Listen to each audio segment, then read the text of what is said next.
யோவான் சுவிசேஷம் 15ஆம் அதிகாரம். யோவான் சுவிசேஷம் 15ஆம் அதிகாரத்தில் 27வது வசனத்தை நாம் வாசிக்கப் போகிறோம். யோவான் சுவிசேஷம் 15ஆம் அதிகாரம் 27வது வசனத்தை வாசிக்க விரும்புகிறோம். நீங்களும் ஆதி முதல் என்னுடனே கூட இருந்தபடியால் எனக்கு சாட்சிகளாயிருப்பீர்கள். இந்த செய்தி இன்னைக்கு இந்த காலவேளையில் எப்படின்னா, சாட்சிகளாக இருப்பீர்கள், அதுதான் செய்தி. ஆண்டவர் தம்முடைய சீஷர்கள் மேலே ஒரு பெரிய நம்பிக்கை வச்சிருந்தாரு. என்ன நம்பிக்கைன்னா, எனக்கு சாட்சிகளாக இருப்பீர்கள்னு ஆண்டவர் தம் சீஷர்கள் மேலே நம்பிக்கை வச்சிருந்தார். எனக்கு சாட்சிகளாக இருப்பீங்களா அப்படிலாம் கேட்கல, எனக்கு சாட்சிகளாக இருப்பீர்கள்னு ஆண்டவர் சொன்னார். சாட்சிகள் அப்படின்னா எதை குறிக்குதுன்னா, நமக்கு உடனே பொதுவாக அந்த சாட்சி கையெழுத்து போடுறது, கோர்ட்டில் சாட்சி சொல்கிறது, இதுதான் நமக்கு ஞாபகத்துக்கு வரும். அப்போஸ்தலர் 1:8 ஆண்டவர் சொல்றாரு, பரிசுத்த ஆவியானவர் உங்களிடத்தில் வரும்போது நீங்கள் பலனடைந்து எருசலேமிலும் யூதேயாவிலும் சமாரியாவிலும் பூமியின் கடைசி பரியந்தம் எனக்கு சாட்சிகளாக இருப்பீர்கள். அங்கேயும் ஆண்டவர் சொல்றாரு, எனக்கு சாட்சிகளாக இருப்பீங்க. ஆண்டவர் நம்ம கிட்ட எதிர்பார்க்கிற நிறைய விஷயத்துல ரொம்ப முக்கியமான விஷயம் ஒன்று இதில் இருக்கு, எனக்கு சாட்சியா இருப்பீர்கள்னு ஆண்டவர் எதிர்பார்க்கிறார். இன்னைக்கு சீஷைகள்கிட்ட ஆண்டவர் கேட்ட அந்த கேள்விக்கு சீஷைகள் பதில் அளிச்சிட்டாங்க. அவர்கள் சாட்சியாக இருந்தார்கள். பைபிளில் படிக்கும்போது இயேசு கிறிஸ்து நம்ம கிட்ட ஏற்கனவே சொன்னாரே, எனக்கு சாட்சியா இருப்பீர்கள்னு ஆண்டவர் கேட்டார் இல்லையா, நான் சாட்சியா இருக்கிறோம்னு அவங்க சொன்னாங்க. அப்போஸ்தலர் 2:32 பேதுரு மேல் மாடியில் பரிசுத்தாய் ஊற்றப்பட்ட போது அவர் எழும்பி பிரசங்கம் பண்ணும்போது இப்படி சொல்றார், இந்த இயேசுவை தேவன் எழுப்பினார், இதற்கு நாங்கள் எல்லாரும் சாட்சிகளாக இருக்கிறோம் என்று சொன்னார். சாட்சிகளாக இருப்பீர்கள் என்று சொன்ன இயேசுவுக்காக இவங்க சொல்றாங்க, நாங்கள் சாட்சிகளாக இருக்கிறோம். அன்னைக்கு இயேசுவை அவங்க தேவகுமாரனா ஏற்றுக்கொள்ளலை. நல்லா பாருங்க, அன்னைக்கு இருந்த யூதர்கள் இயேசுவை தேவகுமாரனாக ஏற்றுக்கொள்ளலை. 2, அவர் உயிரோடு எழுந்தார் என்பதை ஏற்றுக்கொள்ளலை. இந்த 2 காரியத்தையும் யூதர்கள் மறைக்க விரும்பினார்கள். அன்பானவர்களே, ஸ்தோத்திரம். 2வது, இந்த பேதுரு எழும்பி சொல்லும் பொழுது தைரியமாக சொல்றாரு, இந்த ஜீவாதிபதியை நீங்க கொலை செய்தீர்கள்னு சொல்றார்.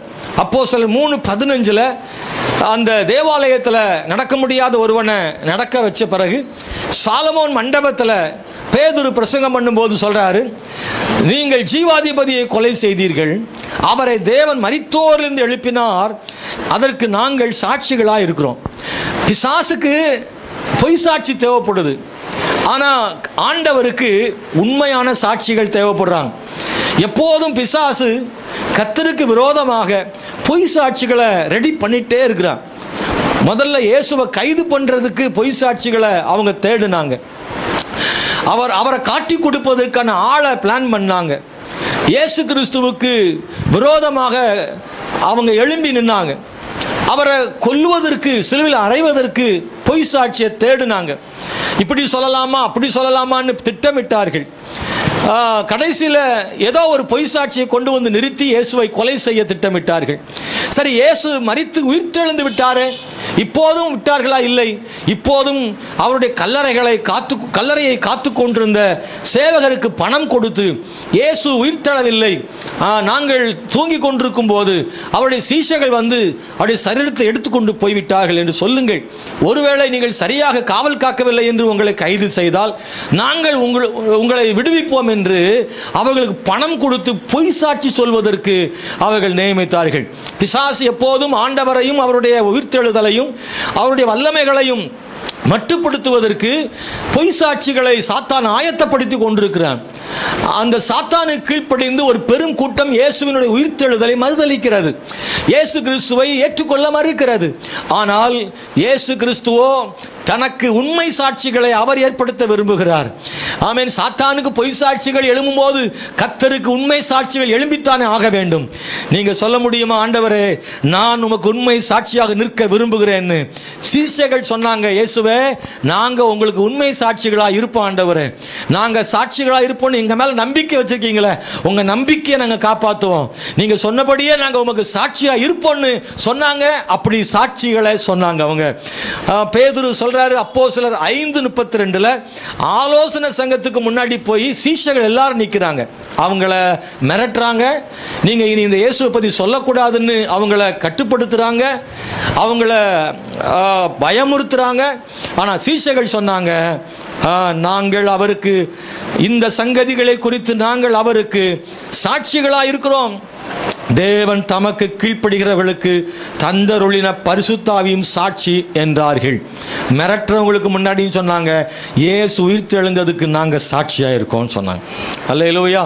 அன்பானவர்களே, இயேசு உயிர்த்தெழவில்லை என்று அடித்து சொல்லுகிறதுக்கு முன்பதாக இயேசு உயிர்த்தெழுந்தார்னு சொல்றதுக்கு சீஷர்கள் தைரியமாக நின்னாங்க. ஏன்னா பயமுறுத்துகிறவர்களுக்கு முன்னாடி, அந்த யூதர்களுக்கு முன்னாடி, அந்த ஆலோசனை சங்கத்தில் இருக்கிற அந்த அதிகாரிகளுக்கு முன்னாடி இப்படி பேசினா என்ன நடக்கும்னு சீஷர்களுக்கு தெரியும். ஆனா பயப்படாம ஆண்டவருக்காக நின்னார்களே அந்த சீஷர்கள். இன்னைக்கு நீங்களும் நானும் அவங்கள போல ஒரு நல்ல சாட்சியாக இயேசுவுக்காக நிற்க வேண்டும், பயப்பட வேண்டியதில்லை. அப்போஸ்தலர் 10:39 கொர்நேலியு வீட்டில் பேதுரு பேசும்போது இப்படி சொல்றாரு, யூதருடைய தேசத்திலும் எருசலேமிலும் அவர் செய்தவர்கள் எல்லாவற்றிற்கும் நாங்கள் சாட்சிகளாக இருக்கிறோம். அவரை மரத்திலே தூக்கி கொலை செய்தார்கள். அல்லேலூயா. பாருங்க, இயேசுவினுடைய சிலுவை மரணத்தில் ரொம்ப ஓடி ஒளிஞ்ச ஆளு பேதுரு. ஆனால் இப்போ போகிற இடமெல்லாம் சொல்கிறாரு, நாங்கள் எங்களுக்கு தெரியும் இயேசுவை நீங்கள் தான் கொன்னீங்க, பிதாவானவர் அவரை உயிரோடு கூட எழுப்பினார், நாங்கள் அவரை பார்த்தோம்னு தைரியமாக சொல்கிறாங்க. யாரோ சொன்னாங்கன்னு இல்லை, நான் பார்த்தேன், இயேசு உயிர்த்தெழுந்தது நான் பார்த்தேன். நம்ப மாட்டேன்னு சொல்கிற ஒரு ஆளு எங்கள் டீமில் ஒருத்தர் என்ன செஞ்சார், இருந்தார். நான் நம்பவே மாட்டேன், தொட்டு பார்த்தாதான் சொன்னாரு. ஆனா இயேசு உயிர்த்தெழுந்ததை அவர் தம் கைகளை கூட காண்பித்தார், தன் காயங்களை காண்பித்தார். இயேசு மரித்தது உண்மை, அவர் உயிரோடு எழுந்தது உண்மை. இன்னைக்கும் அந்த இயேசு இருக்கிறார். அவர் பாரபட்சம் உள்ளவர் அல்ல, அவர் யூதருக்கும் கிரேக்கருக்கும் பிரஜாதிகளுக்கும் அவர் தேவனா இருக்கிறார்னு கொர்நேலியு வீட்டில் வச்சு பேதுரு பிரசங்கம் பண்றாரு. அப்போஸ்தலர் 13:31 பவுல் பிரசங்கம் பண்றாரு, அந்தியோகியா பட்டணத்தில் பிரசங்கம் பண்றார். அப்பொழுது பவுல் சொல்றாரு, தம்முடனே கூட கலிலேயாவில் இருந்து எருசலேமுக்கு போனவர்களுக்கு அவர் அநேக நாள் தரிசனமானார். அவர்களே ஜனங்களுக்கு முன்பாக அவருக்கு சாட்சிகளாக இருக்கிறார்கள் என்று பவுல் பிரசங்கம் பண்ணார். பேதுரு பிரசங்கத்துக்கும் பவுல் பிரசங்கத்துக்கும் ஒரு வித்தியாசம் இருக்கு. என்ன வித்தியாசம்னு சொல்ல முடியுமா? பேதுரு சொல்றாரு நாங்கள் சாட்சிகள் சொல்றாரு, பவுல் சொல்றாரு அவர்களே சாட்சிகள் சொல்றார். ஏன்னா பவுல் இயேசு ஊழியம் செய்த காலத்தில் அவர் அப்போஸ்தலராக இல்லை, சீஷராக இல்லை, அவரை பின்பற்றல. இயேசு மரித்த பிறகுதான் இந்த பவுல் ரட்சிக்கப்படுறாருல, உயிர்த்தெழுந்த பிறகு ரட்சிக்கப்படுறார். நேரடியாக இயேசுவோடு கூட தொடர்பில் இல்லாத பவுல். அதனால அவர் சொல்றாரு, நான் பார்த்தேன்னு சொல்றதுக்கு அவருக்கு முடியல, இயேசுவோடு கூட இருந்ததாக அவருக்கு சொல்ல முடியல. ஆனா நேரில் பார்த்தவர்கள் இன்னும் இருக்கிறார்கள், அவர்கள் சாட்சிகளாக இருக்கிறார்கள். அவர்கள் 12 பேர் இயேசுவை நேரிலே பார்த்தார்கள், அவர்களுக்கு இயேசு தன்னை உயிருள்ளவர்களை காண்பித்தார்னு பவுல் சொல்றாரு, அவங்க சாட்சியா இருக்காங்கன்னு சொல்றார். அன்பானவர்களே, ஆனா ஒண்ணு, இயேசு என்னை சந்தித்தார்ன்றதை சொல்ல மறுக்கல. அல்லேலூயா. பவுல் இயேசு ஊழியம் செய்த காலத்தில் அவரோடு இல்லை தான், ஆனால் இயேசு உயிர்த்தெழுந்த பிறகு தமஸ்குக்கு பக்கத்தில் அவரை சந்திச்சார்ல, அப்போ இயேசுவை பவுல் சந்திச்சார். அதை தான் அவர் போராடமெல்லாம் சுவிசேஷமாக அவர் சொன்னார். இன்னைக்கு இந்த கால வேளையில் கர்த்தருக்காக உண்மை சாட்சிகளை ஆண்டவர் எதிர்பார்க்கிறார். இன்னைக்கு இந்த கால உங்களை பார்த்து ஆண்டவர் கேட்பார், ஆண்டவர் பிரியமான என் மகளே, என் மகனே, எனக்கு இந்த பூமியில் சாட்சி வேண்டும், எனக்காக சாட்சியாக நிற்க ஒரு ஆள் வேணும், நீ நிற்பியா அப்படின்னு கர்த்தர் நம்மளை பார்த்து கேட்கிறாரு. இந்த உலகம் என்னை நம்ப மாட்டேங்குது, என் உயிர்த்தெழுதல் நம்பலை, நான் தான் இந்த வானத்தையும் பூமி உண்டாக்குன்றது நம்ப மாட்டேங்குது, நான் தான் மெய் தேவன் என்பது இந்த உலகம் ஏற்றுக்கொள்ள மறுக்கிறது. ஆகவே என்னை இந்த உலகம் ஏற்றுக்கொள்வதற்காக சாட்சிகள் தேவை. நீ எனக்கு இந்த உலகத்துக்கு சாட்சியா இருப்பாயா? அதனாலதான் நீங்க பூமிக்கு உப்பா இருப்பீங்க, ஒளியா இருப்பீங்கன்னு ஆண்டவர் சொல்றாரு. அவருக்காக நிக்கிறதுக்கு ஒரு ஆள் தேவை. Price the Lord. அவருக்காக நிற்க ஒரு ஆள் தேவை. சிலுவையில் நிற்கும் போது எனக்கு நிற்க ஆளுல எல்லாம் ஓடி போயிட்டாங்க. நான் உயிர் தெழுந்த பிறகும் தேடி தேடி போய் சந்திச்சேன், என் கூட நிற்க ஆளுல. இப்போமாவது கேட்கிறேன், நான் உயிர் தெழுந்து பரமேறி போக போகிறேன், கலிலேய மனுஷரே எனக்காக சாட்சிகளா நிற்பீங்களா என்று கர்த்தர் கேட்பது போல கேட்கிறாரு. அப்பொழுது அவங்க சரியான பதில் சொல்லல. ஆனா உயிர் தெழுந்த பிறகு சீஷைகள் போற இடமெல்லாம் சொன்னாங்க, நாங்க சாட்சிகள், நாங்க கண்ணால பார்த்தோம், கையால தொட்டோம், காதால கேட்ட அவருடைய வார்த்தைகளை இயேசு தேவனுடைய குமாரன் என்று நம்பாத யூதர்களுக்கு நம்பும்படியாக சாட்சிகளை சொன்னார்கள். இன்னைக்கு ஆண்டவர் நம்மளையும் எதிர்பார்க்கிறாரு. அந்த 12 பேர் இன்னைக்கு இல்ல, நாங்க தான் சாட்சி சொன்ன 12 பேர் இல்ல, அந்த இடத்துல சாட்சி சொல்ல உங்களை என்னையும் ஆண்டவர் வைக்கிறார். உங்களுக்கு தெரியுமா, 12 பேர்ல ஒருத்தன் சாட்சியா இல்லாம போயிட்டான். யாரு? யூதாஸ் காரியோத். அவன் போயிட்டான் பாதியில். ஆனால் ஆண்டவர் 12 பேரில் ஒருத்தன் போனால் பரவாயில்ல, 11 பேராக இருக்கட்டும்னு நினைக்கல. அந்த 11 பேரில் அந்த 12 சேர்க்கறதுக்கு ஒன்றை கொண்டு வந்துட்டார். ஏன் தெரியுமா? சிங்காசனத்தில் 12 சிங்காசனத்தில் நியாயம் இருக்கிறதுக்கு அப்போஸ்தலர் தேவைப்படுறாங்க. வெளிப்படுத்தின விஷயத்தில் சொல்லியிருக்குல்ல. ஆமாம், அன்னைக்கு உட்காருக்கு ஒரு ஆள் வேணுமா? இன்னைக்கு பாருங்க, அந்த 12 பேரோடைய பழக்கமான இயேசுவோடு கூடவே இருந்த ஒரு ஆள் பிரபலமாக அப்போ தெரியலை. ஆனால் அவனும் இயேசுவோடு இருந்தவன் தான். மத்தியாஸ் என்ற ஒருத்தனை இந்த 11 பேரோட சேர்த்து 12 பேர் ஆக்கிவிட்டார். ஆனால் ஒரு குறிப்பிட்ட காலத்தில் 12 பேரும் ஆண்டவருக்கு சாட்சி சொன்னார்கள், சாட்சியாக வாழ்ந்தார்கள். அவர்கள் எல்லாரும் பூமி விட்டு கடந்து போனார்கள். இன்னைக்கு இயேசுவுக்காக அந்த 12 பேர் சாட்சியாக இல்லை, அந்த 12 பேர் சாட்சியாக இருக்கிற இடத்துல நீங்களும் நானும் அவருக்கு சாட்சியாக இருக்கணும். Price the Lord. ஸ்தோத்திரம். அன்பானவர்களே, இன்னைக்கு இந்த காலையில் ஆண்டவருக்கு சாட்சியாக வாழ்கிற சீஷர்களிடத்தில் 3 விஷயம் இருந்துச்சு. அந்த 3 விஷயமும் நமக்கு இருந்தால் நம்மளும் அவங்கள மாதிரி சாட்சியாக இருக்க முடியும். Praise the Lord. ஆமென். ஒரு 3 காரியம், ஒரு 3 விஷயம் அவங்கள்ட்ட சாட்சியாக இருந்துச்சு. அவங்க சாட்சியாக இருக்க காரணமாக இருந்துச்சு. அந்த 3 காரியம் நம்ம கிட்ட சாட்சியாக இருக்கணும். இயேசு கிறிஸ்து முதல்ல அவருடைய சாட்சிகளை நாம் நம்பணும், விசுவாசிக்கணும்.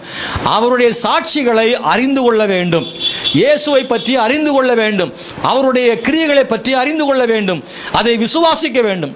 2வது, இயேசுவின் சாட்சிகளை நம்பின பிறகு அறிவிக்க வேண்டும். நம்பினா மட்டும் பத்தாது, ஸ்தோத்திரம், அறிந்து கொண்டால் மட்டும் பத்தாது. அந்த சாட்சிகளை என்ன செய்யணும்னா நாம் அறிவிக்கணும். முதல்ல மற்றவர்களுக்கு தெரிவிக்கணும். 3வது, தெரிவிப்பது மட்டும் போதாது, சாட்சியாக வாழணும். நான் முதல்ல சொல்கிறேன், அவருடைய சாட்சிகளை அறிந்து கொள்ள வேண்டும், விசுவாசிக்க வேண்டும். ஆண்டவர் சொல்கிறார் யோவான் சுவிசேஷத்தில் 5ஆம் அதிகாரத்தை எடுத்துக்கொண்டால் அதில் 36வது வசனத்தில் இயேசு இப்படி சொல்கிறாரு, எனக்கு எது சாட்சியாக இருக்குது அப்படின்னா சீஷர்களுக்கு முன்னாடி சில காரியங்களை சொல்கிறார். பாருங்க, 36வது வசனம், யோவானுடைய சாட்சியை பார்க்கிலும் மேன்மையான சாட்சி எனக்கு உண்டு. அது என்னவெனில், நான் நிறைவேற்றும்படிக்கு பிதாவானவர் எனக்கு கற்பித்ததும் நான் செய்து வருகிறதுமான கிரியைகளை பிதா என்னை அனுப்பினார் என்று என்னை குறித்து சாட்சி கொடுக்கிறார். இந்த கிரியைகள் இருக்குல்ல, இயேசுவின் கிரியைகள், அது சாட்சியா இருக்கான். என் கிரியைகள் எனக்கு சாட்சியா இருக்குன்னு ஆண்டவர் சொல்றார். அன்பானவர்களே, ஸ்தோத்திரம். இதை குறித்து 10ஆம் அதிகாரம் 25லையும் சொல்றார். 10ஆம் அதிகாரத்தில் 25ஆம் வசனத்தை நீங்க படிச்சு பார்த்தீங்கன்னா அதுல சொல்றாரு, இயேசு அவர்களுக்கு பிரதியுத்தரமாக, அதை உங்களுக்கு சொன்னேன், நீங்கள் விசுவாசிக்கவில்லை. என் பிதாவின் நாமத்தினால நான் செய்கிற கிரியைகளை என்னை குறித்து சாட்சி கொடுக்கிறது. அப்புறமா 12:17 நான் வாசிக்கிறேன். 12:17 அன்றியும் அவருடனே கூட இருந்த ஜனங்கள் அவர் லாசருவை கல்லறையிலிருந்து வெளியே வரவழைத்து அவனை உயிரோடு எழுப்பினார் என்று சாட்சி கொடுத்தார்கள். ஸ்தோத்திரம், அல்லேலூயா. நல்ல கவனிச்சிங்கன்னா, ஆண்டவரை சாட்சி கொடுப்பது எதுனா அவருடைய கிரியைகள் தான் சாட்சி கொடுக்கு. இயேசு கிறிஸ்து செத்து போய் 4 நாளாகி நாரிப்போன சரீரமாகிய லாசருவை உயிரோடு எழுப்பினாரே, அந்த உயிரோடு எழுப்பின போது அங்கிருந்த ஜனங்கள் அந்த கிரியைகளை கண்டு இப்ப சொல்றாங்க, இதுக்கு முன்னாடி இயேசுவை பத்தி அவங்க ஏத்துக்கிடல, ஆனா இப்ப சொல்றாங்க, இந்த இயேசு மரித்தோரை உயிரோடு எழுப்பினது நாங்கள் கண்டதுனால, இந்த கிரியைகளை பார்த்ததுனால இயேசு தேவனுடைய குமாரன் என்று அவர்கள் எல்லாம் அறிக்கையிட்டார்கள். அப்படின்னா அவருடைய கிரியை அவரை தேவன் என்று, தேவகுமாரன் என்று அறிக்கையிட செய்கிறது. அவருடைய கிரியைகளை அவருக்கு சாட்சி கொடுக்குது. ஆமென், ஸ்தோத்திரம். கடல்ல சீஷர்கள் படகிலே பயணம் செய்யும் போது இயேசு படகிலே உறங்கி கொண்டிருந்தார். திடீரென்று பயங்கர காற்று, கடல் கொந்தளிக்கிறது. அவர்கள் அலறுகிறார்கள். சீஷர்கள் ஐயரே மடிந்து போகிறோம் என்று கத்துகிறார்கள். இயேசு எழும்பி அந்த காற்றை அமைதிப்படுத்தி கடலை அதட்டி அங்கே ஒரு சமாதானத்தை ஏற்படுத்தினார். ஒரு நிம்மதியான ஒரு பிரயாணம் மறுபடியும் தொடங்கியது. அப்பொழுது சீஷர்கள் இயேசுவை பார்த்து சொன்ன வார்த்தை என்ன தெரியுமா? ஆமென். மத்தேயு 14ஆம் அதிகாரம் 33ஆம் வசனத்தில் அந்த சீஷர்கள் சொல்றாங்க, நீர் தேவனுடைய குமாரன் என்று சொன்னார்கள். இந்த சீஷர்கள் இயேசு கிறிஸ்துவை இப்பதான் கொஞ்சம் கொஞ்சமாக அவர்கிட்ட நெருங்கி பழகிக்கிட்டு வர்றாங்க. அப்படின்னா பாருங்க, அவங்களுக்குள்ள இன்னும் கொஞ்சம் யோசனையெல்லாம் இருந்திருக்கும் போல தெரியுது. இவர் தேவனுடைய குமாரனா இருக்குமா அப்படின்லாம் அவங்க யோசிச்சுட்டு இருக்கும்போது இந்த சம்பவமானது, இந்த கிரியையானது அவங்களுக்கு எதை வெளிப்படுத்திருச்சுன்னா, இல்லை இவர் உண்மையாகவே தேவகுமாரன் தான் என்று அந்த கிரியைகள் அவருக்கு சாட்சியாக நின்றது. அன்பானவர்களே, ரெண்டாவது இயேசு சொல்றாரு, எனக்கு எது சாட்சி அப்படின்னா, பிதா என்னை குறித்து சாட்சி கொடுக்கிறார்னு சொன்னார். அல்லேலூயா. பாருங்க, நீங்க எனக்கு சாட்சிகளா இருப்பீங்கன்னு சொல்றதுக்கு முன்னாடி எனக்கு சாட்சியா இருக்கிற சில விஷயத்தை சொல்றாரு. பிதா கூட சாட்சியா இருக்கிறாரா பாருங்க. 5ஆம் அதிகாரத்தில் யோவான்ல 37வது வசனத்தில் சொல்லியிருக்கிறபடி, என்னை அனுப்பின பிதா தாமே என்னை குறித்து சாட்சி கொடுத்திருக்கிறார். நீங்கள் ஒரு காலம் அவர் சத்தத்தை கேட்டதும் இல்லை, அவர் ரூபத்தை கண்டதும் இல்லை என்று இங்கே நாம் வாசிக்கிறோம். பிதா சாட்சி கொடுத்தாரா? ஆமா. எங்க சாட்சி கொடுத்தாரு ஞாபகம் வருதா? இயேசு ஞானஸ்நானம் பெற்று கரையேறின உடனே புறா அவர் மேல அமருது, பரிசுத்த ஆவியானவர் புறா வடிவத்தில். அப்போ பிதா வானத்தில் இருந்து சொல்றாரு, இவர் என்னுடைய நேசகுமாரன், இவரில் நான் பிரியமா இருக்கிறேன்னு ஆண்டவர் மத்தேயு புஸ்தகம் 3ஆம் அதிகாரம் 17ஆம் வசனத்தில் இயேசு கிறிஸ்து பற்றி பிதா அங்கே அறிக்கையிடுகிறதை பார்க்கிறோம். பிதா தம்முடைய குமாரனை சாட்சியிடுகிறார். மத்தேயு 17ஆம் அதிகாரத்துக்கு வரும்போது அங்கேயும் கூட மருவமலையில் இயேசு கிறிஸ்து வரும்போது அப்போதும் பிதா சொல்றாரு, இவர் என்னுடைய நேசகுமாரன் என்று. அங்கேயும் இயேசு பிதா தம்முடைய குமாரனை குறித்து சாட்சி கொடுப்பதை நாம் காண முடிகிறது. அன்பானவர்களே, மோசேயும் தீர்க்கதரிசிகளும் எழுதியிருக்கிறவரை கண்டோம் என்று சொல்லப்பட்டிருக்கிறது. அன்பானவர்களே, ஸ்தோத்திரம். மூணாவது சாட்சி கொடுப்பது என்ன அப்படின்னா, வசனம் சாட்சி கொடுக்கு. மூணாவது வசனம் சாட்சி கொடுக்கிறது.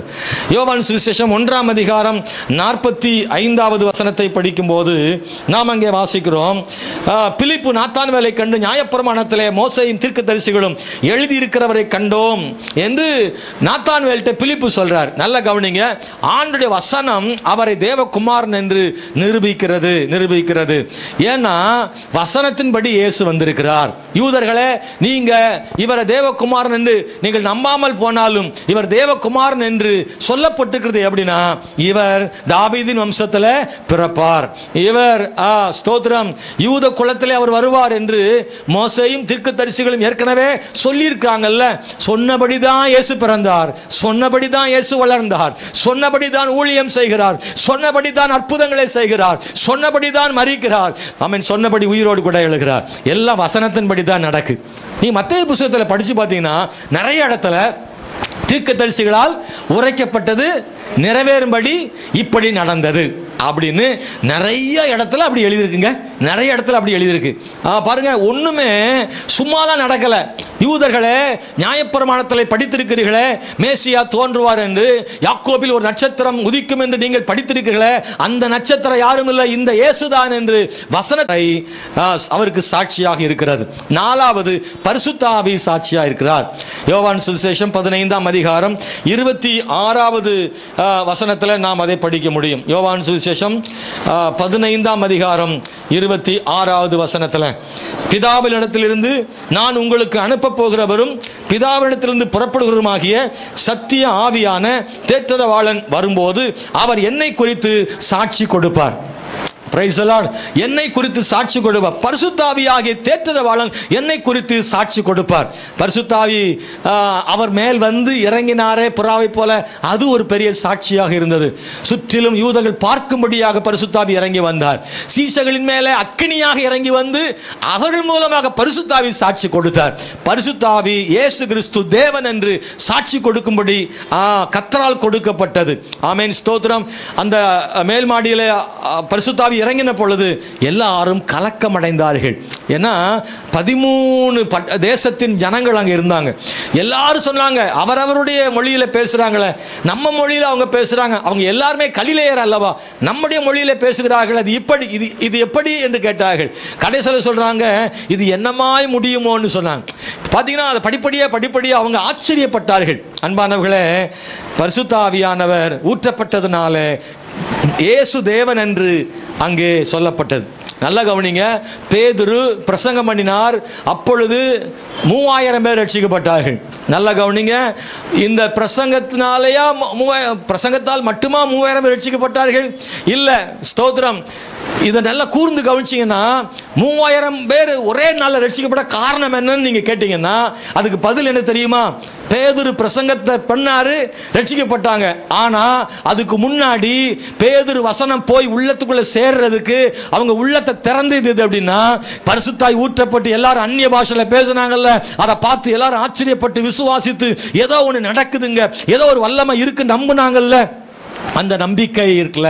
பரிசுத்தாய் ஊற்றப்பட்டு எல்லாரும் இதை பார்த்து ஆச்சரியப்பட்டாங்கல்ல, கலங்கி போய் நின்னாங்கல்ல, அந்த டைம்ல பேதுரு பேசின உடனே அந்த வசனம் போய் உள்ளத்துல போய் சேர்ந்து அநேகர் இயேசு விசுவாசித்தார்கள். நான் மறுபடியும் சொல்லுகிறேன், பேதுருவின் பிரசங்கம் மட்டும் 3000 பேரை ரட்சிக்கவில்லை. அது அவங்க 3000 பேர் ரட்சிக்கப்படுவதற்கு பேதுருவின் பிரசங்கத்திற்கு உதவி செய்ததுன்னா, அதுக்கு முன்னாடி நடந்த அந்த சம்பவம், அந்த பரிசுத்தாய் ஊற்றப்பட்ட சம்பவம் நிறைய பேர் இருதயத்தை என்ன செஞ்சிருச்சு? திறந்துருச்சு. எத்தனை பேருக்கு புரியுது? ஹல்லேலூயா, ஸ்தோத்திரம். அன்பானவர்களே, எப்போதும் பரிசுத்த ஆவியானவர் சாட்சியா இருக்கிறார். கடைசி 5வது யோவான் 15:27 சொல்லியிருக்கு, நீங்களும் ஆதி முதல் என்னுடன் கூட இருந்தபடியால் எனக்கு சாட்சிகளா இருப்பீங்க. சீஷர்களை பார்த்து சொல்றாரு, 5வது நீங்க எனக்கு சாட்சிகளப்பா, நீங்க எனக்கு சாட்சியா இருக்கணும்னு கர்த்தர் எதிர்பார்க்கிறார். 12 பேரும் சாட்சிகளா இருக்கணும்னு கர்த்தர் எதிர்பார்த்தார். ஒருத்தம் போனாலும் மறுபடியும் அந்த 11 பேரும் இயேசுவுக்கு சாட்சிகளா இருந்தாங்க. எத்தனை பிரச்சனை, எத்தனை போராட்டம், எவ்வளவுதான் சூழ்நிலை மாறினாலும் எல்லா இடங்களையும் சொன்னாங்க, நாங்க அவருக்கு சாட்சிகளா இருக்கிறோம். உயிருக்கு பயந்து இயேசுவுக்கு சாட்சியாக நிற்க முடியாத பேதுரு, நிற்க முடியாத சீஷர்கள், ஓடி போன சீஷர்கள் இப்ப தைரியமா சொல்றாங்க, யாரும் கேட்காமலே சொல்றாங்க. முன்னாடியாவது நீயும் அவனோடு இருந்தவன் தானே என்று கேட்டதுக்கு கூட பதில் சொல்லாத பேதுரு சீஷர்கள்லாம் கூட இப்போ கேட்காமலே சொல்றாங்க, ஆமா நீங்க தான் கொலை பண்ணீங்க, நீங்க தான் கொலை செஞ்சீங்க இயேசுவை, அவர் உயிர்த்தெழுந்தார் என்று தைரியமா சொல்றாங்க. அப்ப சொன்னா கொன்றுவாங்கன்னு பயம், இப்ப சொன்னா கொன்னாலும் பிரச்சனை தைரியம். நல்லா புரியுதா உங்களுக்கு? அன்னைக்கு பயத்தினால சொல்லல, ஆனா இன்னைக்கு பாருங்க தைரியமா சொல்றாங்க, என்னதான் நடந்தாலும் பரவாயில்ல, நாங்க இயேசுவுக்கு சாட்சிகளா இருக்கிறோம். 2வது நான் சொல்ல விரும்புறேன், இயேசுவுக்கு உண்மையான சாட்சியா அறிவிக்கணும்னு சொல்றேன். Price the Lord. முதல்ல அறிந்து கொள்ளணும், விசுவாசிக்கணும் அவருடைய சாட்சியை. 2வது இயேசுவின் சாட்சியை பற்றி நாம் அறிவிக்கணும் கட்டாயம். ஒவ்வொருவருக்கும் செய்ய வேண்டியது கடமை. ஒரு விசுவாசியும் இயேசுவுக்கு சாட்சியாக நிற்கணும். நான் ஒரு கிறிஸ்தவனா மட்டும் வாழ்றது முக்கியம் இல்லை, நான் இயேசுவுக்கு சாட்சியாக அறிவிக்கணும். ஆமென், ஸ்தோத்திரம். நான் அவருடைய சாட்சியாக இருக்கிறேன் என்பதை அறிவிக்கணும். பைபிளில் நீங்கள் படிக்கும்போது ஆண்டவர் சொல்றார், இப்போ என் கிரியைகள் மட்டுமல்ல, எனக்கு சாட்சியாய் வாழ்ந்த மனிதர்களை பற்றி அவர் சொல்றார். ஆண்டவர் சொல்றார், எனக்கு யோவான் சாட்சியாக இருந்தான். யோவானை பற்றி இயேசு பெருமையா சொல்றாரு, யோவான் எனக்கு சாட்சியாக இருந்தான், நீங்கள் எனக்கு சாட்சியாக இருப்பீர்களா என்று இயேசு கேட்கிறார். பைபிளை படிக்கும்போது யோவான் சுவிசேஷம் 1 யோவான் புஸ்தகம் யோவான் சுவிசேஷத்தில் 1ஆம் அதிகாரம் 7-8 வசனங்களை நான் படிக்க விரும்புகிறேன். யோவான் சுவிசேஷம் 1ஆம் அதிகாரம் 7-8. அவன் தன்னால் எல்லாரும் விசுவாசிக்கும்படி அந்த ஒளியை குறித்து சாட்சி கொடுக்க சாட்சியாக வந்தான். அவன் அந்த ஒளி அல்ல, அந்த ஒளியை குறித்து சாட்சி கொடுக்க வந்தவனாய் இருந்தான் என்று சொல்றார். அப்புறமா 15 சொல்றாரு, யோவான் அவரை குறித்து சாட்சி கொடுத்து என்று சொல்லியிருக்கு. 32 சொல்லும்போது பின்னும் யோவான் சாட்சியாக சொன்னது என்று சொல்லுகிறான். 34 அந்தபடியே நான் கண்டு இவரே தேவனுடைய குமாரன் சாட்சி கொடுத்து வருகிறேன் என்றான். யோவான் இயேசுவை குறித்து சாட்சி சொல்றான். நல்ல கவனிங்க, இன்னைக்கு சாட்சி சொல்றது வேற, பரவாயில்ல, ஆனால் அன்னைக்கு சாட்சி சொல்லணும்ல, அதுதான் ரொம்ப முக்கியமானது. உலகம் அறியாத ஒருவரை, இதுவரை தெரியாத இயேசுவை, யாருக்குமே இயேசு தெரியாது. அப்பதான் இயேசு வந்திருக்கிறார். இதுவரை இன்னும் அற்புதம் கூட செய்யவில்லை, பிரபலமாகவில்லை. அவரோ பிரபலமானவர் அல்ல, அவரோ எல்லாராலும் பாராட்டப்படக்கூடிய இடத்துலையும் இல்லை. அவர் தச்சனுடைய மகனாக வறுமையில் இருக்கக்கூடிய ஒரு குடும்பத்தில் பிறந்த இயேசு. அவருடைய ஊராவது பரவாயில்லையா, இந்த ஊர்ல இருந்து வந்திருக்காருன்னா பெருமையா பேசுறதுக்கு அந்த ஊரும் சரியில்லை. நாசரேத்து ஊர் சபிக்கப்பட்ட ஊரா இருக்கு, ஊரும் சரியில்லை, குடும்பமும் ஏழ்மை. இயேசு கிறிஸ்துவும் பார்க்கறதுக்கு ஒரு அங்கி போட்டு ஒரு மாதிரி பரிதாபமா இருக்கிறாரு. இந்த நேரத்தில் தான் யோவான் தைரியமா சொல்றாரு, இவர் தேவ ஆட்டுக்குட்டின்னு சொல்றாரு. அல்லேலூயா, சோத்திரம், ஆமேன். உங்களை பொது இடத்துல 4 பேர் உங்களை பார்த்து, இவ தான் என் குழந்தையா, இவன் தான் நாத்துனா, இவ தான் ஒன்றுட்டு சித்தப்பா அவனுடைய ஈரோட்டில் இருக்கால அவளுடைய சொந்தக்காரி அப்படின்னு உங்களை வர்ணித்து ஒரு கல்யாண வீட்டில் உங்களை புகழ்ந்து சொல்லணும்னா உங்களுக்கு அவசியமான ஒன்று என்ன? சாட்சியா? முறுக்கு செய்யணுங்க. உங்களுக்கு கல்யாண வீட்டில் சாட்சி என்ன சாட்சி சொல்ல போகுது? அல்லேலூயா. நீ என்ன சாட்சியாக இருந்து என்ன பிரயோஜனம்? அவங்களுக்கு உன் சாட்சியெல்லாம் முக்கியம் கிடையாது. நல்லா ஒரு 3 செயின் போட்டிருந்தா ஒரு காரில் இறங்கினா ஒரு பட்டுச்சை நல்லா கட்டி ஒரு அகலமான பார்டர் வச்சு ஒரு நல்லா அப்படி சேலை கட்டி இறங்கும்போது ஓடி சொல்லுவாங்க, அப்படியே ஓடி ஓடி ஓடி கையை பிடிச்சி இழுத்துக்கிட்டு போய் ஒவ்வொரு ஆள்கிட்டா ஒவ்வொருத்தட்டையாக உங்களை கூப்பிட்டு காமிச்சு இன்னாராக்கும் அப்படின்னு சொல்கிறதுக்கு ஏகப்பட்ட ஆள் இருக்குது. நீங்கள் பரதாபமாக போய் ஒரு சேர் ஆட்டோவில் இறங்கி அங்கே உள்ளே போய் கழுத்தில் ஒரு மஞ்சள் கயிறோடு நிற்கும் போது உங்கள் சொந்தக்காரங்க கூப்பிட்டு எல்லாத்தையும் காமிப்பாங்களா? இல்லை. இயேசு கிறிஸ்து அவர் ஏழ்மையிலும் சாதாரணமானவராகவும் நிற்கும் போது யோவான் தன்னையும் அவரோடு இணைத்துக் கொள்வதற்கும் அவர் தான் தேவகுமாரன் என்றும் சொல்லுவதற்கு யோவான் வெட்கப்படவும் இல்லை, தைரியமாக சொல்கிறான், இவர் தான் தேவகுமாரனா இருக்கிறார். அவர் பார்த்தாலே ஒரு மாதிரி இருக்கு, யோவானுக்கு தான் புகழ் இருக்கு. யோவான் சொல்றாரு, நான் இல்லை, அவர் தான் பெரியவர்னு சொல்றான். எத்தனை பேர் நம்புறீங்க? அல்லேலூயா. அந்த இடத்துல பாருங்க, தன்னை தாழ்த்தி கொள்ள அவன் யோசிக்கவில்லை. இவனை என்ன சொன்னாலும் கேட்க ஆள் ரெடியா இருக்கு. ஆனால் சொல்லுகிறான், உலகமெல்லாம் அற்பமாய் பார்க்கிற ஒருவரை உலகமெல்லாம் புகழாய் பார்க்கிற ஒருவர் சொல்கிறாரு, நான் அவருடைய பாதரட்சியின் வாரை அவிழ்ப்பதற்கு நான் பாத்திரன் அல்ல. அல்லேலூயா. அவர் மகிமைப்படும் வரை அவர் சாதாரணமானவராக தான் மக்கள் பார்த்தாங்க. ஆனா பின்னாடி தான் இயேசு மகிமையா பார்த்தாங்க. அதுக்கு முன்னாடி அவரை பெருசா பார்க்கல. ஆமென், ஸ்தோத்திரம். நாசரேத்து நன்மை வருமானாங்க. ஆனா அந்த இயேசுவை யோவான் அன்னைக்கு தைரியமா சொன்னார். இன்னைக்கு நான் இயேசு எல்லாருக்கும் தெரியும்ல, நான் இயேசுன்னு சொல்றதுக்கு நிறைய பேர் முன் வர்றாங்க. ஆனா அன்னைக்கு இயேசுன்னு சொல்றதுக்கு யாரும் இல்லை. அந்த காலத்தில் கூட யோவான் சொல்றாரு, இவர் தான் மேசியான்னு சொல்ற அளவுக்கு யோவான் நின்னாரு. அது பெரிய சாட்சி. ரெண்டாவது ஒரு சாட்சியை இயேசு கிறிஸ்து சொல்றாரு.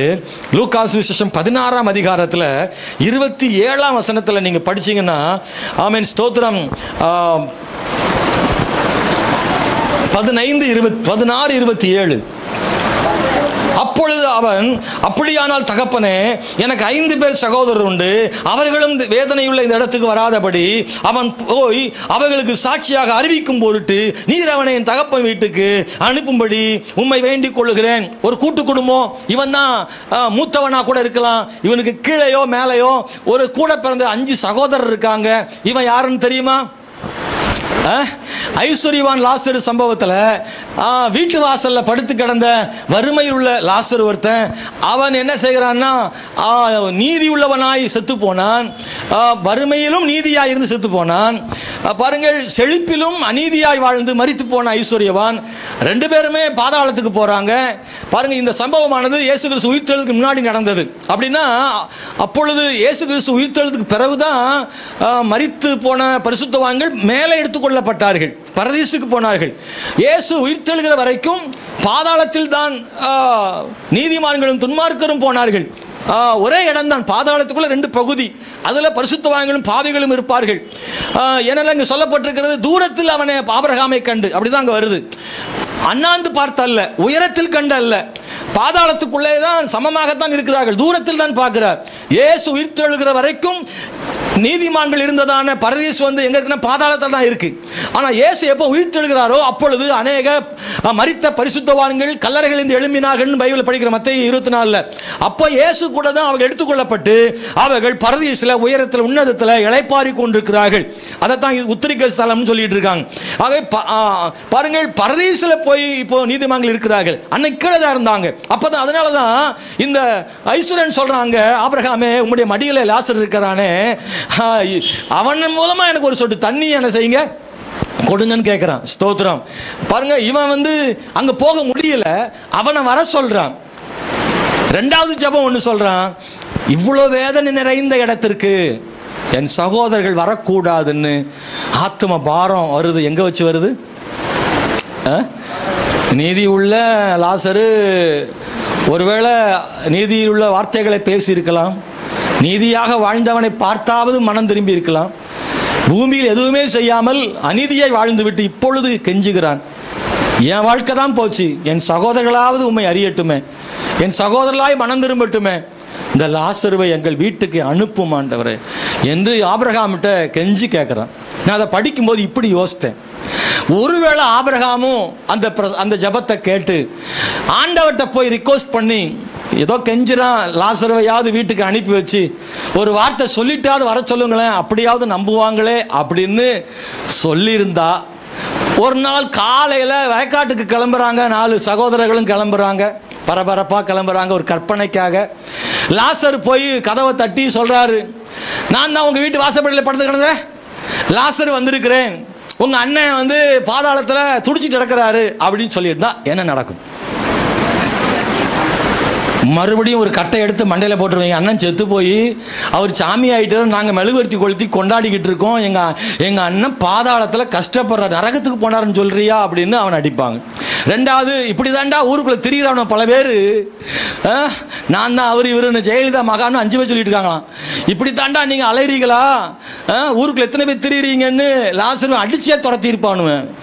அன்பானவர்களே, யோவான் சுவிசேஷம் 11ஆம் அதிகாரம் பெத்தானியாவில் செத்து போன லாசரு கண்ணுக்கு முன்னாடி உயிர்த்தெழுந்து வந்து சொல்லியே பல பேர் நம்பாத போது எத்தனை பேர் புரியுது?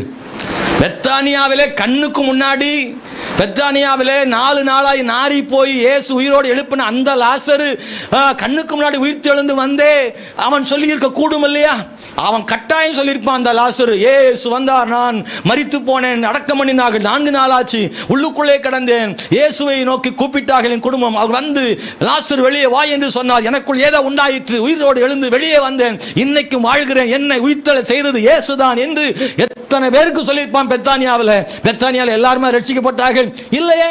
உண்மையாகவே கண்ணுக்கு முன்னாடி உயிர்த்தெழுந்து வந்த லாசருவினுடைய வார்த்தைகளையே கேட்டு, சாட்சியை கேட்டு நம்பாதவர்கள் இந்த கண்ணுக்கு தெரியாத லாசருவை பார்த்து நம்பவா போகிறார்கள்? அன்பானவர்கள், நான் சொல்கிறேன், நம்பணும்னு நினைக்கிறவங்களுக்கு நம்புவதற்கு எதுவுமே தேவையில்லை. நம்பாதவர்களுக்கு உயிர்த்தெழுந்தவனே வந்தாலும் நம்ப மாட்டார்கள். ஆமா, அல்லேலூயா. இன்னைக்கும் நாம் பார்க்கிறோமே, ஒரு சில குடும்பங்களில் ஆண்டவர் அற்புதங்களை செய்கிறாரு, அற்புதங்களை கண்டாலும் முழு குடும்பமாக ரட்சிக்கப்படுகிறது. ஒரு கிராமத்தில் அற்புதம் நடக்கிறத அந்த கிராமமே ரட்சிக்கப்படுகிறதா இல்லையே? கண்ணுக்கு முன்னாடி ரட்சிப்பையும் அற்புதங்களையும் பார்த்தாலும் கூட ஒரு பெரும் கூட்டம் இன்னைக்கு அது ஏற்றுக்கொள்ளவில்லையே. அதுக்காக அங்கே போயிடலாமான்னு தானே கேட்குறான். ஆமாம், நடக்கட்டும், உண்மைதான், அவன் பிழைக்காம தான் கடந்தான், பிழைச்சிட்டான், பிசாசு போட்டு ஆட்டிச்சது, விடுதலை கிடைச்சிருச்சு, குடிகாரன் அலைஞ்சான், இயேசு ரட்சித்து மாறிட்டான், இது உண்மையிலே அற்புதம் தான் நடக்குதான், ஆனால் அதுக்காக போய் அங்க போய் உட்கார்றதான்றானே. அப்படின்னா அப்போ நம்பாதவனுக்கு அற்புதம் நடந்தாலும் நம்ப மாட்டான், நம்புகிறவனுக்கு அற்புதம் நடக்காட்டாலும் இயேசுவை நம்புவான். குழந்தைக்காக ஆலயத்துக்கு வந்து குழந்தை கிடைக்கும் என்று எதிர்பார்த்தும் குழந்தை கிடைக்காவிட்டாலும் கூட சரி, எனக்கு குழந்தை தான் கிடைக்கவில்லை, ஆனால் ஜீவனுள்ள தகப்பன் எனக்கு கிடைத்திருக்கிறார், ரட்சிப்பு எனக்கு கிடைத்திருக்கிறது, பாவ மன்னிப்பு கிடைத்திருக்கிறது என்று காலமெல்லாம் சபையிலும் கர்த்தருக்காக வாழ்கிற மக்கள் இருக்கத்தானே செய்கிறார்கள்.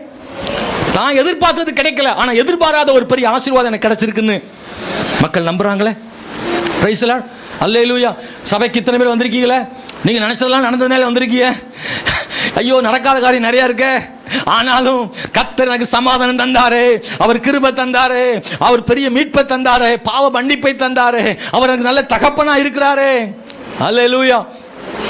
நான் நினைச்சதெல்லாம் நடக்காட்டாலும் பரவாயில்ல, நான் எதிர்பாராத இயேசு எனக்குள்ள வந்திருக்கிறாரு. போதும் என்று தானே அவருக்காக நிற்கிறோம். அன்பானவர்களே, லாசரு ஒரு சாட்சி. ஆமென். மூன்றாவது நான் சொல்ற சமாரிய ஸ்திரீ ஒரு சாட்சி. சமாரிய ஸ்திரீ ஒரு சாட்சி. யோவான் சுவிசேஷம் 4ஆம் அதிகாரத்தில் அந்த ஊர் மக்கள் எல்லாரையும் அந்த பெண் ஆண்டவர்கிட்ட கூட்டிட்டு வந்துட்டா. இயேசு கிறிஸ்து அவர் பிரசங்கம் பண்ணிட்டு இருக்கார். அவட்ட எல்லாரையும் அழைச்சிட்டு வரா. அந்த இடத்துல நம்ம கவனிக்க வேண்டிய ஒரே ஒரு வசனம் என்ன தெரியுமா? அந்த ஊர் மக்கள் சொன்ன வார்த்தை.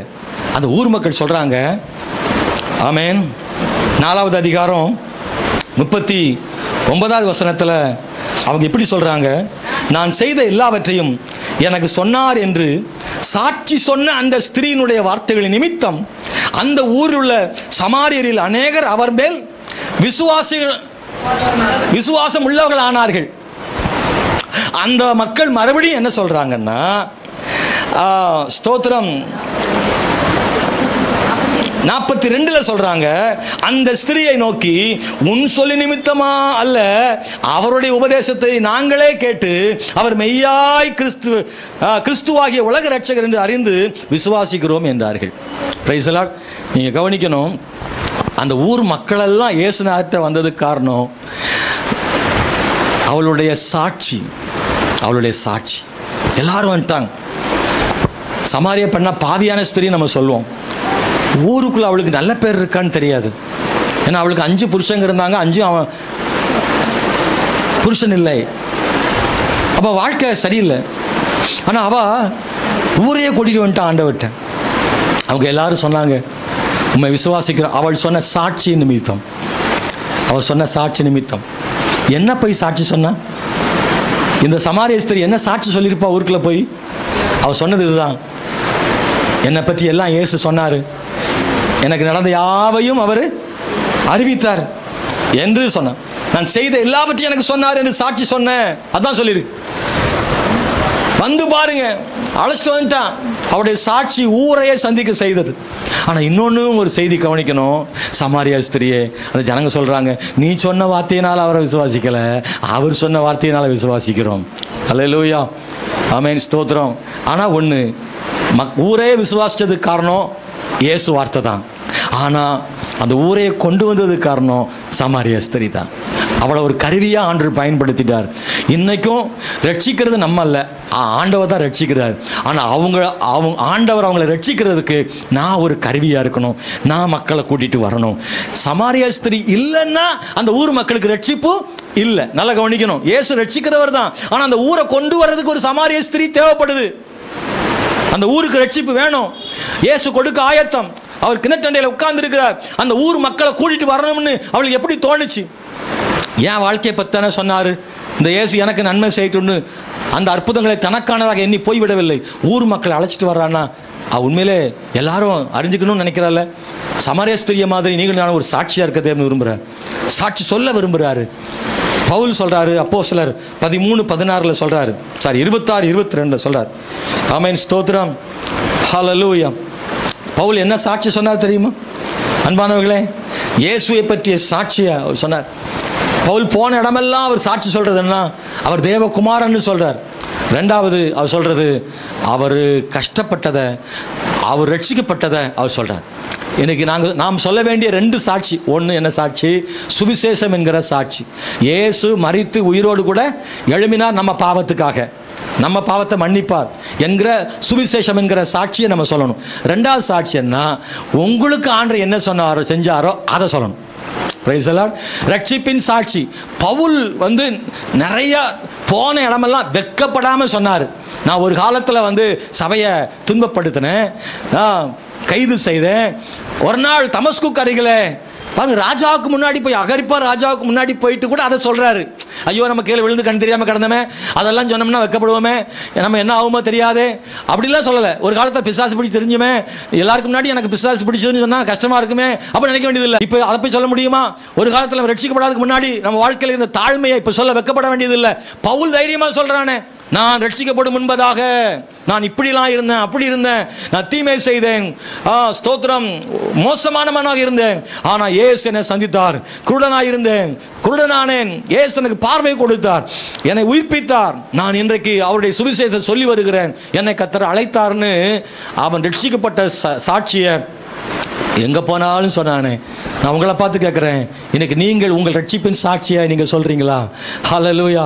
ஆமென். பெரிய பெரிய சாட்சியெல்லாம் சபைக்குள்ளே இருக்குது, ஆனால் வெளியில் சொல்கிறதே கிடையாது. பயங்கரமான விக்கிரக ஆராதனையிலிருந்தும், பலவிதமான பிடிகளிலிருந்தும், பிசாசின் பிடிகளிலிருந்தும், பலவிதமான போராட்டங்கள்லேருந்தும், ஆண்டவர் அறியாத குடும்பங்கள்லேருந்தும் ரட்சிக்கப்பட்டு இந்த சபைக்குள் வந்தவங்க நிறைய பேர் இருக்கிறீங்க. ஆனால் அந்த சாட்சியை மனசுக்குள்ளே வச்சுருக்கிறீங்க, யாருக்குமே சொல்லலை. தயவு செய்து சொந்தங்களுக்கும் நண்பர்களுக்கும் கூட வேலை செய்கிறவங்களுக்கும் நீங்கள் இயேசுவை எப்படி ஏற்றுக்கிட்டீங்களோ அந்த சாட்சியை, ரட்சிப்பின் அனுபவ சாட்சியை நீங்கள் உங்கள் தெரிஞ்சவங்களுக்கு கட்டாயம் சொல்ல வேண்டும். பவுல் அதை செய்தார், சமாரிய பெண் அதை செய்தால், தனக்கு இயேசு செய்ததை அவர்களெல்லாம் சொன்னதுனால தான் கர்த்தர் மகிமைப்பட்டார். எனக்கு நீங்களும் நானும் உங்களுக்கு இயேசு செய்ததை, எனக்கு செய்ததை நாம் சொல்ல வேண்டும், கட்டாயம் சொல்லணும். சொல்லலைன்னா அது தவறு. பவுல் சொல்றார், அது என் மேல் விழுந்த கடமை. ஆமென், ஸ்தோத்திரம். நான் அது கடனாளியா இருக்கிறேன். ஒரு இடத்துல கடமை என்றாரு, இன்னொரு இடத்துல கடனாளியா இருக்கேன். கடன்னா கட்டி தீர்த்தா முடியணும், கட்டி தீர்க்கணும். அது கடனில் இருக்கு. நான் சொல்லாத வரை கடன் தான், அது சொல்லாதான் கடன் தீரும். இந்த சாட்சியை நீங்கள் சொல்ல வேண்டும். அல்லேலூயா. ஆமென், ஸ்தோத்திரம். பூசாரி குடும்பத்தில் ரட்சிக்கப்பட்ட நம்ம சபையில் இருக்காங்க. அல்லேலூயா. ஆமென், ஸ்தோத்திரம். பயங்கரமாக. ஒருவேளை நீங்கள் கிறிஸ்தவ குடும்பத்தில் கூட பிறந்திருக்கலாம். மற்றவங்கள மாதிரி விக்கிரக ஆராதனையிலேருந்து வந்த மாதிரி பெரிய பெரிய சாட்சி எனக்கு இல்லையே பாஸ்டர், நான் கிறிஸ்தவ குடும்பத்திலே வந்தேன்னு சொல்லலாம். ஆனாலும் உங்களிடத்தில் சொல்வதற்கு சாட்சி இருக்குது. அல்லேலூயா. இயேசு உங்களுக்கு செய்த அற்புத நன்மை இருக்கு. ஆமென். உங்களை இயேசு எப்படி தெரிந்து கொண்டார்னு சொல்ற சாட்சி இருக்கு. நீங்கள் சொல்ல வேண்டிய சாட்சி உங்களுக்குள்ளே இருக்கு. நான் ஒரு போட்டோ பார்த்தேன், ஒரு சகோதரன் வந்து வெள்ளை சட்டை போட்டிருக்கிறாரு. நீங்களும் பார்த்துருப்பீங்க, ஒருவேளை ஃபேஸ்புக்கில் பார்த்துருக்கலாம். அவர் பின்னாடி பார்த்தீங்கன்னா 20 வருட குடி பழக்கத்திலிருந்து என்னை, கஞ்சாவில் இருந்து என்னை விடுவித்தார் இயேசு அப்படின்னு ஒரு எழுதி பின்னாடி போட்டே அலைகிறாரு. உலகம் பார்த்து என்ன சொல்லும், இருந்தாலும் பைத்தியக்காரன் சொல்லலாம், என்ன வேணாலும் சொல்லலாம். ஆனால் அதை பற்றி அவன் கவலை இல்லை. எனக்கு இயேசு என்னை விடுவித்தார்னு சாட்சி சொல்றாருல, நம்ம அதை செய்வோமான்னு தெரியல, ஆனால் அவர் செய்கிறாரு. இன்னும் சிலரை பார்த்துருக்கிறேன், இந்த பேட்ஜ் எல்லாம் வசனத்தெல்லாம் சட்டையால் குத்திக்கிட்டு அலைவாங்க, இப்படியாவது எவனாவது வசனம் பார்க்கட்டுமேன்னு. நாமளும் காரில் வண்டியிலலாம் வசனம் போட்டு போகத்தானே செய்கிறோம். எப்படி ஆகிலும் இயேசுவின் சுவிசேஷத்தை மக்களுக்கு நாம் சொல்லணும். 2, என்னுடைய ரட்சிப்பின் அனுபவ சாட்சியை மக்களுக்கு சொல்லணும். அல்லேலூயா. அன்பான தேவனுடைய பிள்ளைகளை, இதை கட்டாயம் செய்ய வேண்டிய இடத்துல நாம் இருக்கிறோம். ஸ்தோத்திரம். ஆமென். பிலிப்பு சொல்றாரு, எழுதி இருக்கிறவரை கண்டோம். யோவான் 1ஆம் அதிகாரம் 44 படித்து பார்த்தீங்கன்னா பிலிப்பு சொல்றாரு, எழுதி இருக்கிறவரை கண்டேன், மோசேயும் தீர்க்கதரிசிகளும் எழுதினவரை கண்டோம். அவன் சாட்சி இப்படி சொல்றான். ஆமென், ஸ்தோத்திரம். வந்து பார், வந்து பார், நம்மளனா வந்து பார். நாத்தான் வேல்கிட்ட சொல்றான்.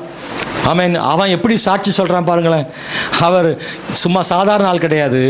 மோசே சொன்னாரே, தீர்க்கதரிசி சொன்னாங்களே, அவரை தான் நான் பார்த்தேன்னு அவர் சொன்னார். இந்த கண்டதையும் கேட்டதையும் உணர்ந்ததையும் சொன்னார்களே சாட்சி. நீங்களும் நானும் இயேசுவை பற்றி கண்டதையும் கேட்டதையும் உணர்ந்ததையும் சாட்சியாக சொல்ல வேண்டும். ஹல்லேலூயா. ஸ்தோத்திரம்.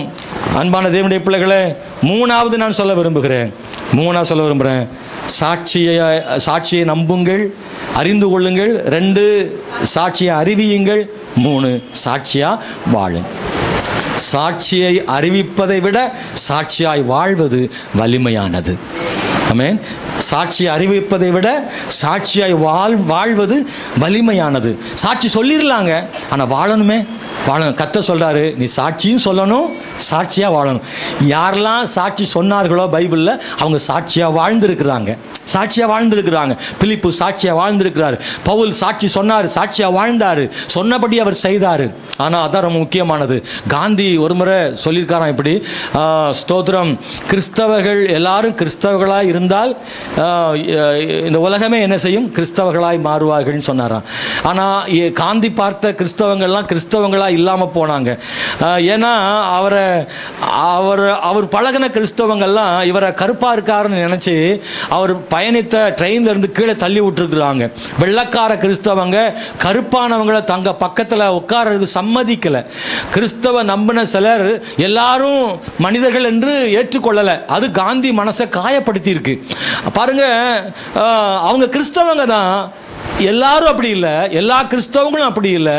கிறிஸ்தவர்களில் ஒரு கூட்டம் கிறிஸ்துவுக்காக வாழ்கிறது தான் செய்யுது. ஆனால் ஒரு கூட்டம் பெயரளவில் கிறிஸ்துவுக்காக வாழ்ந்து கொண்டு கிறிஸ்தவராக இல்லாமல் அன்பில்லாமல் அலைகிற ஒரு கூட்டம் இருக்குல்ல, அந்த கூட்டம் தான் மக்களுக்கு கண்ணுக்கு என்ன செய்யுது தெரியுது. உண்மையாகவே கிறிஸ்துவுக்காக வாழ்கிற கூட்டம் மக்களுக்கு தெரிய மாட்டேங்குது. ஆனால் கிறிஸ்தவர்கள் என்ற பேரில் கிறிஸ்தவர்களாக வாழாதவங்க தான் உலகத்துக்கு கண்ணுக்கு தெரியுது. அதனால தான் நிறைய பேர் கிறிஸ்துவை ஏற்றுக்கொள்ள மறுக்கிறாங்க. இன்னைக்கு நீங்களும் நானும் கிறிஸ்துவுக்காக கிறிஸ்தவர்களாக வாழ வேண்டும், சாட்சியாக வாழ வேண்டும். நம்மளை பார்க்குறவங்க ஆண்டவருடைய பிள்ளைன்னு சொல்லணும். அல்லேலூயா, ஸ்தோத்திரம். அன்பான தேவனுடைய பிள்ளைகளை, வேதத்தில் வாசிக்கிற போது பைபிளில் நிறையா ஆண்டவருக்காக சாட்சியாக வாழ்ந்தவங்களை பைபிளில் நிறைய பார்க்குறோம். ஸ்தோத்திரம். நற்சாட்சி பெற்றவர்கள், ஆமென், ஸ்தோத்திரம். உதவிக்காரர்கள் 7 பேர் நற்சாட்சி பெற்றாங்க. அப்போஸ்தலர் புஸ்தகம் 6ஆம் அதிகாரம் 3ல் கொர்நேலியு நற்சாட்சி பெற்றவன், தீமோத்தேயு நற்சாட்சி பெற்றவன், அனனியா நற்சாட்சி பெற்றவன், தெமேத்திரி, ஒரு 5 பேர் இருக்காங்க. ஆமென், ஸ்தோத்திரம். இந்த 5 பேர் நற்சாட்சி பெற்றவர்கள். இவங்க நிறைய பேர் இருந்தாங்க. அதில் நற்சாட்சி பெற்றவர்களை தேவன் அறிக்கையிட சொல்லுவதற்கு மறுக்கலை. வசனங்களில் அவங்க போச்சு, நீங்கள் ஞாபகம் வச்சிருக்கீங்களா? ரொம்ப மறந்து போச்சு, எனக்கு இல்லை. அப்படி உறுதிமொழி எடுக்கணும்ல? ஆமாம், அது மாதிரி அந்த உறுதிமொழி இருக்கக்கூடாது. சொல்கிறதெல்லாம் தாய்நாடுன்னு சொல்லிவிட்டு செய்கிறதெல்லாம் அட்டூழியம் பண்ணிவிட்டு அப்படி அரசாங்க சொத்துக்களெல்லாம் அடிக்கிற இந்த இப்படி சொல்கிறவன் தான் பஸ்ஸுக்கு தீ வைக்கிறாள். பேருந்து விழான்னு சென்னை விழாலாம் கொண்டாடி பஸ்ஸில் ஏறி அவன்லாம் இப்படி சொன்னவன் தான். உறுதிமொழி எடுத்துவிட்டு நாட்டுக்கு எதிராக செய்கிறவன் பூரா அந்த உறுதிமொழி எடுத்தாள். நாம் அப்படி இருக்கக்கூடாது. நாம் ஆண்டவர்கிட்ட உறுதிமொழி எடுத்தோம்னா உறுதிமொழி எடுத்த மாதிரியே செய்யணும். ஆண்டவரே, நான் தீர்மானம் எடுக்கிறேன், என்னை பார்த்து நீங்கள் எனக்கு சாட்சி